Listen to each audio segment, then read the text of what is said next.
Okay, we are recording. This is the first 2018-2019 Ask the Experts webinar from First Robotics Canada.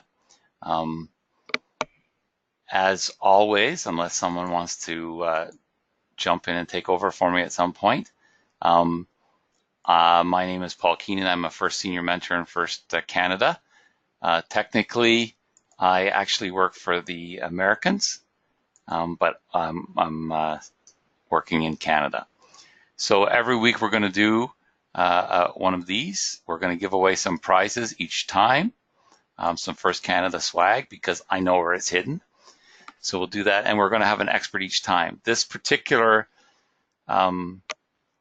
webinar is going to be with John Hobbins, who is the Regional Director for First Robotics Canada, and he works out of Ontario and was originally with a team from Mississauga.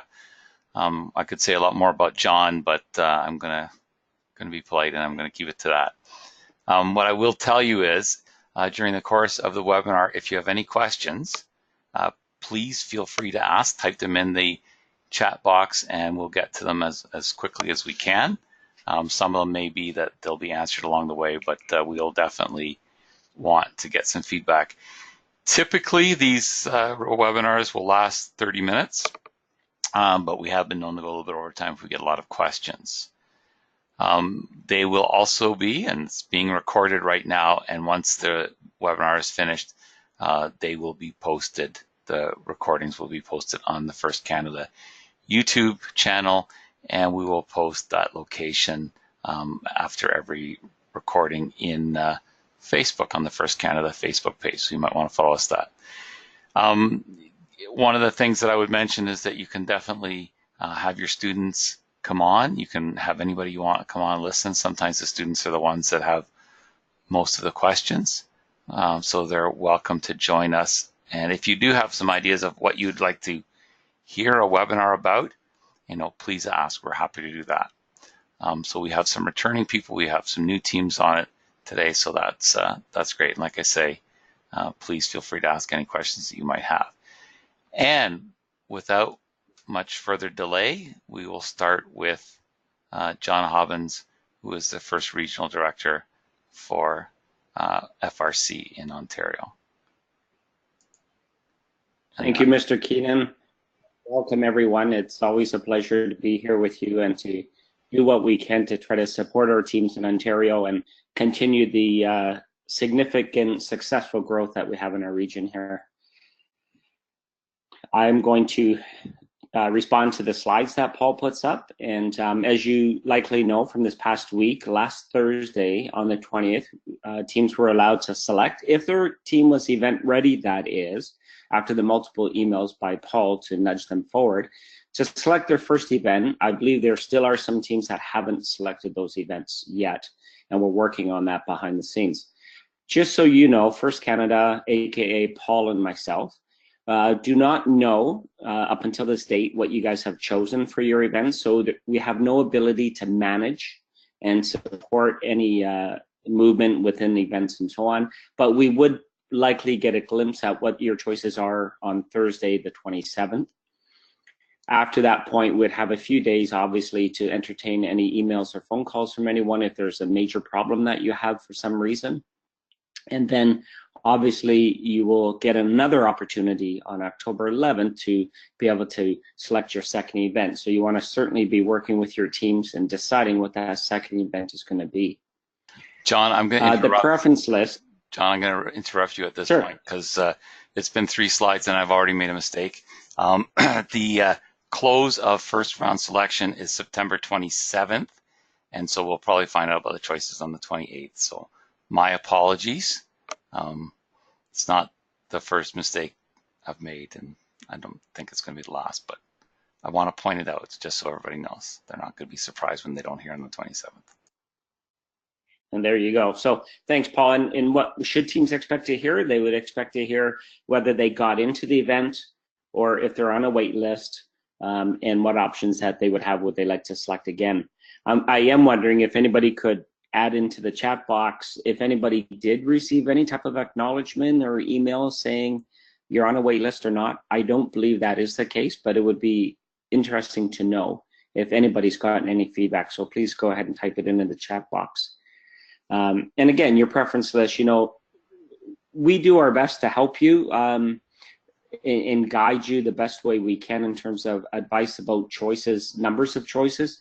We did an analysis review at the end of last year, and after all the teams that had experienced not getting the events they wanted, we had a lot of discussions with headquarters this year, and the common answer was tell teams to pick just the event they want.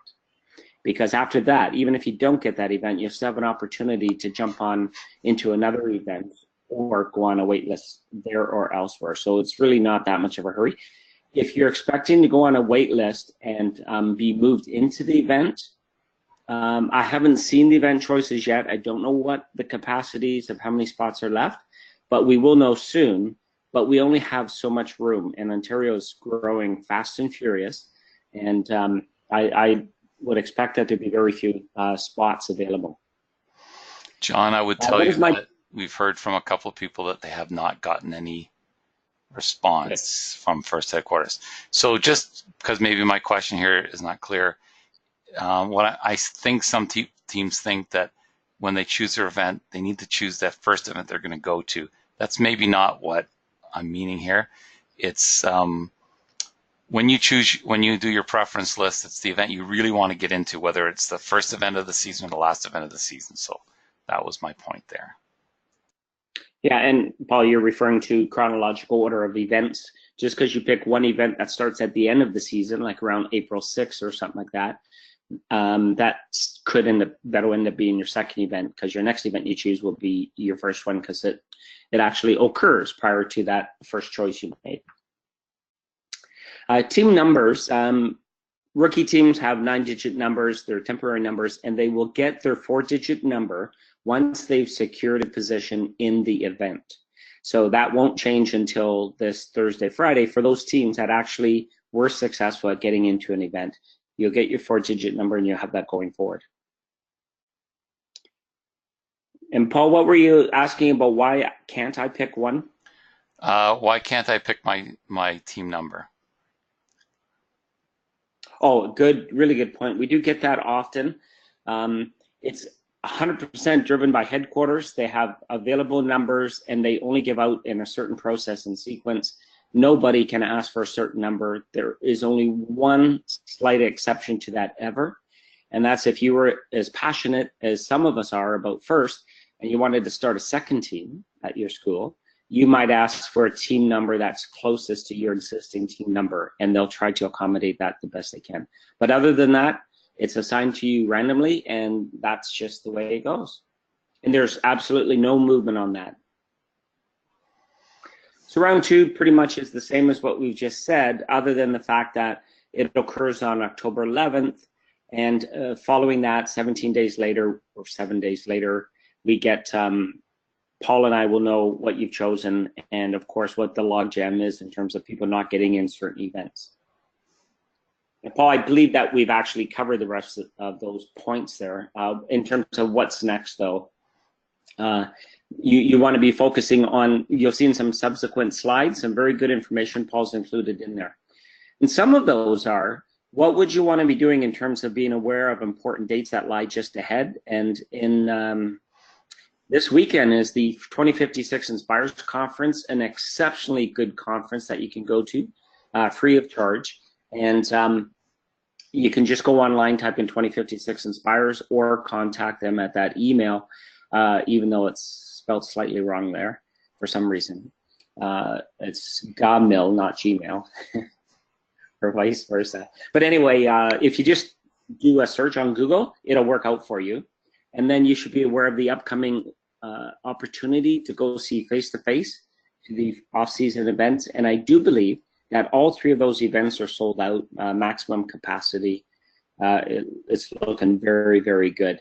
I did hear, a little bird told me today that one of the events might allow another team in if they were pushed really hard. So you might want to have a look at that. And it's not the first or the second one that's listed there. It's the other one. So don't say I said so. And then lastly, the Swapposium Conference, which has been going on for quite some time, many years, and they've done an outstanding job at providing information and support and some training to teams that want that. And there are your contact list there.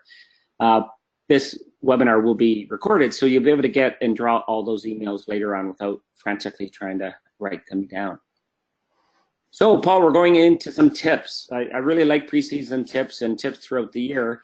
We put these tips together because we've been around and we know what really are some of the important things to focus on and think about, especially at this time of the year. The importance to liaise with the other teams. We can't stress that one enough. Honestly, there was a time in first where every rookie team had a mentor team working side by side with them all the time. And there's nothing wrong with that happening with teams that are veteran teams that work with another team too. You'll find that a lot of the very strong teams do just that, and they share as much information as possible, although that shouldn't surprise you with this being first. Paul manages a super good rookie Google group where you can get tons of information.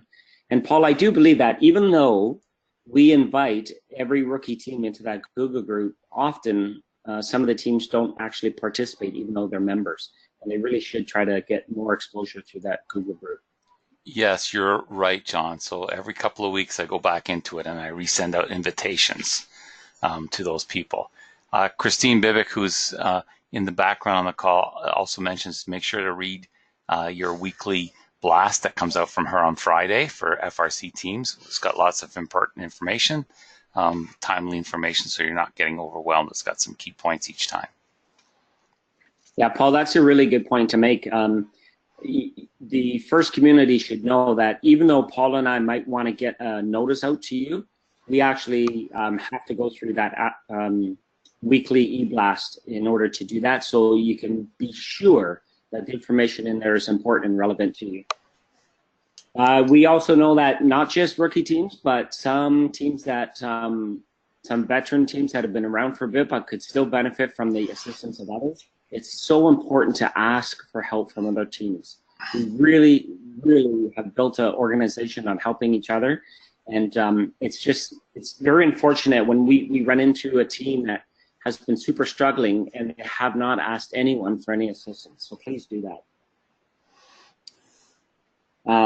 Another really good tip, if you think about what should you be doing now and as you lead up to the 6-week build, the whole idea of think about anything that occurs in that 6-week build period that you could actually take out and do now, do between now and when the build season starts, so that you can maximize the available time to be able to focus on all those important things such as building that robot and finalizing your steps to get ready for the awards. Paul, can you chime in and just mention there's your super good Ask the Expert webinars, and there are a few others that exist also. Right, so we have a little bit of a conflict in that we're doing these on Tuesday nights, and there's a great webinar that takes place from First Headquarters at 7 o'clock on Tuesday nights as well. We used to do ours on Mondays, but we had to change because the FSMs are required to be on a webinar every couple of weeks on Monday nights, so that's why we do that. But we try to get as many guests that we can that have great information. We have a special guest this year on a special date on October the 11th, and that's Frank Merrick of First Headquarters. And we will have some of the people that do the robot in 3 days, some people do some coding, people that talk about available scholarships and so forth, who will also be on our webinars. And all those webinars, as we've already mentioned, if you were at the top of the show, will be posted, recorded and posted on the First Canada YouTube channel. So lots of great information. And again, if you ever have a question, if you would like to be on this as a guest, a panelist on the webinar, please ask. We'd be happy to hear from you. Back to you, John. Excellent, Paul. Thanks very much for that handoff there. Asking another team what to expect, we want to make sure that you can be aware of what you would expect. We don't want you to be super, super surprised and then overwhelmed once you get into that season. So talk to other teams again, find out what's going on, look back at a season from last year and talk to a team about what happened last year and what were some of the surprises they had. Don't hesitate to ask past rookies from the year before, what were some of the lessons they learned that would really help you not make the same mistakes, I guess.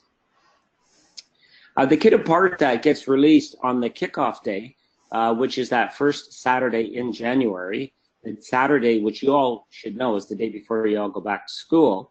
On that day, you need to make sure you have somebody assigned to go and pick up the robot kit of parts, whether you're attending a kickoff location that has a full kickoff show, or if it's a location where you just go and you pick up the robot kit and then leave. I would highly recommend you take 2 people with you, or sorry, there's at least 2 people in the vehicle. What we don't want is the driver to park the vehicle and then walk away and go inside and see what's happening, and then they block all the other traffic. And Chief Delphi, wow, I gotta tell you, #1 website in the world to search anything to do with robotics, especially FIRST Robotics. There's tons of information, white papers on there. Any question you have that you'd like to get answered, any feedback on, post that on Chief Delphi and you'll probably get 1,000 people responding very quickly to you. It's a very active live document. All right, Paul, next slide. We just threw in some of these next steps. It's very text heavy here, so we apologize about that. But this is really what are the steps that a team should be doing at this time of year. So obviously planning what the structure of your team is, assembling that team, getting staff going in the school, identifying who's leading what areas of the team, and knowing who's going to be responsible for what actions going forward. Hopefully everybody's registered for that first event. You're lining up your parents and making sure your parents get involved somehow, and that whole idea about trying to get the kids to stay late after school and to work, they need to be fed. So what you can do to try to help bring them on board to support that piece with the food, and of course the expertise of the parents. Most parents have more expertise than the children, so you could benefit from the expertise that the parents have. A timeline, which we'll show you in a little bit, is very important. Preparing for that kickoff, as we just chatted about, and then having a good plan for what that 6-week build is. You should know that a lot of teams have posted. You could get it on Chief Delphi. All you have to do is type in 6-week build playbook, and you'll get top teams in the world that have posted their key information on what they've done every single day of that build cycle. And then, of course, getting yourself ready to go to those tournaments, and that's kind of like the next phase once the robot's done. What are you taking? What's the tool list? Who's doing what? Who's managing what? Who's in the pits? Who's leading the pit? And that very, very important job of the battery person. So you could have the world's best robot, but if it has a dead battery in it, you're not going to be very successful. Next, Paul. Thank you. I was hoping I didn't put you to sleep there, Mr. Keenan. Just some ideas about what teams could be doing at this time of year. Again, if you're a new team or a team that really didn't have a lot of time at the beginning or the preseason last year, you want to make sure that you're really building that team culture with team logo, colors, and what's the image of your team, and what is it that you guys, what reflects you as a team, and how do you want to communicate that through visuals and team garb and so on. Again, if you're mentors, many of the teams will put together training workshops to try to help the teams and get them going. Please make sure you find time to do that. And again, that bridges that topic about going to the 2056 Inspires Conference and the SWATposium. And Paul, I've also heard that some locations around the province are going to do some early quick builds, mini quick builds to try to help teams. So keep your eyes and ears open for that. And maybe those will be posted in the e-blast. I think that's a good idea. I know that Mr. Chisholm, George Chisholm from 1360, who is also a first senior mentor, is starting to organize some, and we're using some resources from some of the hubs like 4001 and 1241 to make that happen. So we're definitely planning one for the 2 teams in Aurora and Newmarket and some of the new teams in the Eastern York region, but we'd like to be able to help everybody that wants to do that. It's a great way to kickstart your season for sure. Excellent point there. one of the other key pieces, try to align yourself with another team. As I know we said that a couple times, but ask a team, what's their schedule for the year and how do they operate? What are the key things they do at certain points in time along that timeline for the year? And try to do what you can that matches them, because not only will it benefit you, especially if you don't have a timeline already, but it will keep you in sync with them, so they'll be able to offer you more assistance, more in-depth assistance as each week unfolds. Community events and fundraising, all that management side for the team and the outreach, you really want to start trying to work on that. And again, that's a real focus point on what you could take outside of that 6 weeks and get some traction on that right now. For those of you that really want to have that outstanding stop and look pit with a theme, and what are the things that would make that a visually appealing pit for the other people to look at, especially the judges, of course. And what theme? What's your team about? What motto or single word or sentence would you say about your team that really reflects your team? And of course, know the awards. There are more than a handful of awards that you would you get judged on without applying for, and then there's another handful of the ones that you actually have to apply for. And those deadlines are absolute. There's no leeway. If you miss the deadline by 1 minute, you're out of luck. And when you're at those events, it's about fun. So let's make sure that your team is full of spirit and comes there ready and willing to cheer on, not just for your own team, but for everyone else. And then obviously get a good sense of, what's the makeup of game teams, drive teams. Even though here it says 3+1 student adult mentor, last year they increased it to 5 on the game team. So we'll have to wait and see what they do this year, what changes they might have. I know that they're growing with, trying to grow the number of humans that are involved with the actual team, so more team members get an opportunity to play. Next slide there, Mr. J.K. Keenan. So just some resources that are out there and key tips again. There is a slide deck there, 10 steps to success, which we've covered on a couple of the slides already, and other models that exist out there. We can't emphasize enough about the importance to align yourself with another team and keeping it simple, how important that is. And I know that back in 2012, Team 4001, yes, that's the team that Mr. Keenan spearheaded, and that was their rookie season in 2012, and they had an outstanding season.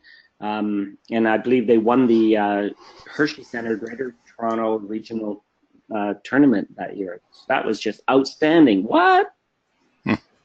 Anything you want to add to that, Mr. Keenan? You should have an opportunity to say something there. Well, what I would say is the teams that have done so well as rookie all-stars, including one of the panelists, one of the people we have on tonight, Monique from Windsor, it's because they were able to get the robot to consistently do one or two things well, and with the scouting that teams now do at an event, that made a huge difference. So we drove a lot, we practiced a lot, and it made we built the game pieces so that we could make sure that the robot worked on those. So some teams are thinking, oh, we're going to work to the last second, but if you can take some time off and drive, get your robot finished quicker, even if it doesn't do everything you want it to do, you'll be far more successful than if you've never gotten the ability to drive it before you had to bag it. Crucial point there, Mr. Keenan. I will say that I have the opportunity to go up to the Gateway Conference this weekend, and one of the things that I'll be speaking on is insights and success tips for teams. And one of the key points that I'll be addressing there is that idea about keeping it simple so you can be consistent and be able to do just a couple of the things consistently at the tournament. And what does bring about this success? What's the formula, the magic formula? I'm going to tell you. It's this simple. Keep it as simple as you can. Have autonomous, the most basic autonomous. No team should go there without that basic autonomous of moving forward X amount of feet to cross the line to get the 5 points. And sometimes, like last year, the opportunity to increase ranking points. And then finish early so you could practice, practice, and practice, because practice is really what leads to that comfort zone while you're at the tournament and puts you ahead of everybody else that's there. And they do provide you with a super good robot chassis. So think about this. You're in week 1, day 3, and everybody's got their opinions about design, and we're going to build the world's best robot. This is going to be fantastic. It's going to be so complex. It's going to just blow everybody away. And then you're going to spend 2 more weeks, 3 more weeks trying to figure out how you're going to build that complex design. Start with the robot chassis, that laser cut chassis, and just modify it slightly, and spend the other time on doing the tool, whatever the device is to intake and outtake the scoring device, and then practice, practice, practice. If you spend all your time building the world's most complex robot, you're going to be having less time available to do that practice. And if you don't practice, a good chance you're not going to be successful. Yeah, so that's a good point, because it's not really rookies. The rookies have to take the robot chassis. It's those second and third and fourth year teams where some student on the team, typically, I'm not going to say this happens every time, is thinking, I want to design a chassis. And then when I go off to university or college, I can say, oh yeah, I designed that chassis. Now, it's got to be about the team. And the sooner you can get to working on the tool and the sensors that you might decide to use, because you're using the basic chassis, the better experience everybody's going to have. Yeah, somebody, leadership on the team and a shared agreement amongst all the team members early in the season should be the idea of what are the things we need to do to be as successful as possible, depending on where we are right now. And if where you are right now, which is right at the build season, and you have this opportunity to use this good robot chassis, use it and get yourself fast forwarded so that you're able to be more successful and get done on time. It's one of the things that we see people, oh, we don't want to use that kit of parts, it's not that good, and so on. And then they struggle. Even ask the veteran teams that are super strong, they'll tell you when they fell into the same trap in the past, because the human nature is to hold on to your designs too much, and then you lose all that time. On to the next slide there, Mr. Keenan. This is just a bit of a slide to give you a sense of, what are some of the common makeups of what the components to comprise of a team. And obviously you can see that diagram there with students, school, parents, and industry partners and mentors. Basically what identifies all the stakeholders. And if you've never done this before and you're wondering, well, actually, how many people do need to be involved? We like to say that 2 or 3 teachers on the low end, more is better always, and or experts in ministry. So it says engineers. It's not just engineers. It's we call them NEMOs, non-engineering mentors that are out there. Those are very important people that can add a huge amount to the team, especially when you consider the management piece. And that's, I guess, segues into the 2 or 3 additional adults. And these are the low numbers, again, by the way. We like to say between 15 to 25 or 10 to 30 students on a team seem to be the number that the majority of the teams settle on. Obviously, getting started with sponsors, making sure you've got that meeting place. Don't wait until you get to the kickoff to try to find a spot in the school that's going to allow you to have a regular place to meet, to build a robot, and then to leave all the stuff, because there's quite a bit of stuff. Make sure you've got your mentors in place so you understand how many you have and what schedules they're able to keep, especially if they're external mentors to the school, tools, and time. I noticed, Paul, we have about a minute left according to my clock, or 2 minutes, so I'm happy to just go super fast. This is just a sample of a team structure, and you can see the key subgroups of mechanical design, programming, electrical, and management. So how do you get parents and mentors involved, and what should they be doing on the team? Parents are just, mentors and parents are all in one, right? So whether parents are there to help you with the food piece, but also to help with the management of the team and the outreach and to plan all these other key important pieces. Next slide, Paul.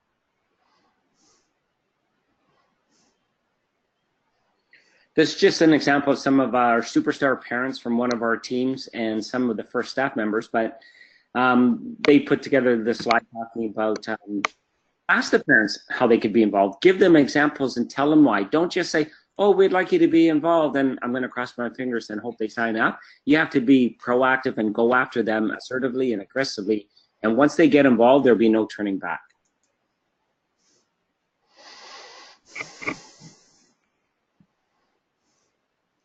Just some of the ways that First Canada supports you: webinars, workshops, Paul's rookie Google group, assistance with the mentorship. Sometimes we can help find and assign mentors to you. Any helps that you need with grants and team development. There's a lot of areas in that where sometimes in the off season we'll come out and we'll help you as your team is considering how do you make it to that next level. Last slide, John. Woo! And again, some of our sponsors that are out there. First Canada is, obviously an ongoing sponsor. Andy Mark, where you get your first choice and all your robot parts online. Although they are in the States, but Studica, that's listed there as a distributor for Andy Mark. So they're local in Mississauga, right in the center of that GTA, and they're ready and willing to help at any time. And the two dudes that are there, Derek Murphy and Matt Kolbach, they're both very familiar with First, and they're waiting to do what they can to help you. Thank you, Paul. No problem. Just a little bit more about Studica. So Derek and Matt both were at events last year. They worked machine shops. So if you were at an event, you might have seen them. And they also provided some prizes for us to give away at some of the events as well for our First Canada surveys. So we're actually, I can't even believe we're so close to the time limit, John, but we are. That's a good first one, in spite of our spelling mistakes at the beginning of the webinar. At this point, if there are any questions anybody has, please ask. If you think, oh, we end the webinar and you realize there's a question, again, please contact us. You should have all of our emails. If not, they're available on the First Canada site. But mine is pkeenan@firstinspires.org, and John's is john.hobbins@firstroboticscanada.org. So you can contact us there, and you can also talk to some of the other First mentors. Okay, we do have a question. It's from Mike from Aurora. He wants to know where can he find a list of the awards that my team should go for. So those are available online. If you go on the firstinspires.org site and you search for awards, you'll find some things about that. You might also find them in the manual that comes out at the beginning of each season in January. But you can find last year's manuals and last year's kit of parts, what was in the kit of parts, both the physical things like motors and gears and so forth, and also the virtual kit of parts, which was the software, the 3D design software, and so forth that was available with that. So if you I have another tip just to add about those awards. If you're a team that's eyeing a specific award and you really, really want to develop your team to go after that award, one of the things you could do is go on the bluealliance.com and look at the events last year in Ontario, and you'll see all the award winners. Pick the award winners that won a certain award, and then send them an email and ask them for if you could call them and ask them all about what they did to win that award, and I'm sure they'll be willing to help you. Yeah, I think for the teams that are new, they'll be surprised at how willing and able people are to help them, even teams that they're going to compete against later. Certainly the Monique, who was on from 6331 today, she helped us with this webinar last year in our second year, and she's helped a bunch of teams last year that were rookies and provided information. So I know that we were at 4001 a couple of years ago for a visit, and they said, oh, we'd really like to see how 1114 does this intake. And I said, well, why don't you email them?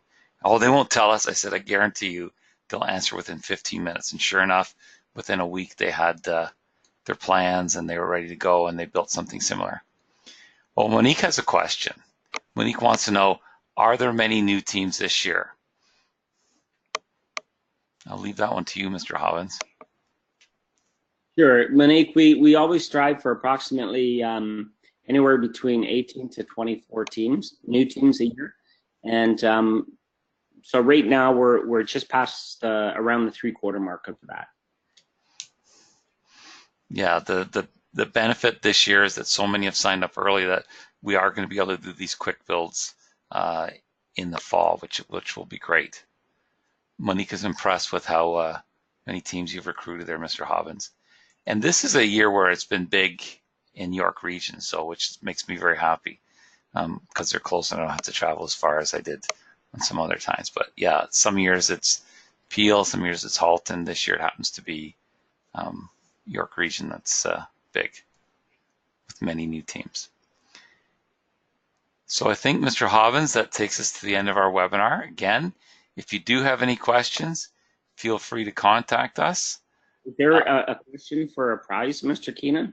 Oh, there is going to be a question for a prize, yes. So if you can email me at pkeenan@firstinspires.org and tell me before midnight tonight what was the first spelling error that I had on this webinar, and I'll tell you I've corrected it. So when I put this out, it won't be there. So what was the first spelling mistake that I made? It was on, and I'll give you a tip so that when you go back, you can check it out. It was on slide number 3. Oh, you might have to rewatch. Fortunately, it's at the beginning of the webinar, so you could rewatch it and find out. And we'll have some First Canada swag for you if you win that prize, if you can tell me what that is. Okay, thank you again, Mr. Hobbins, and thanks to everybody who came on tonight. And next week, we'll have another First Canada webinar. So please, if you have students that want to come on, usually we give the prizes to the students, but this time we're opening up to anybody who was on our first event. So thank you. Go teams. Go teams. And good night.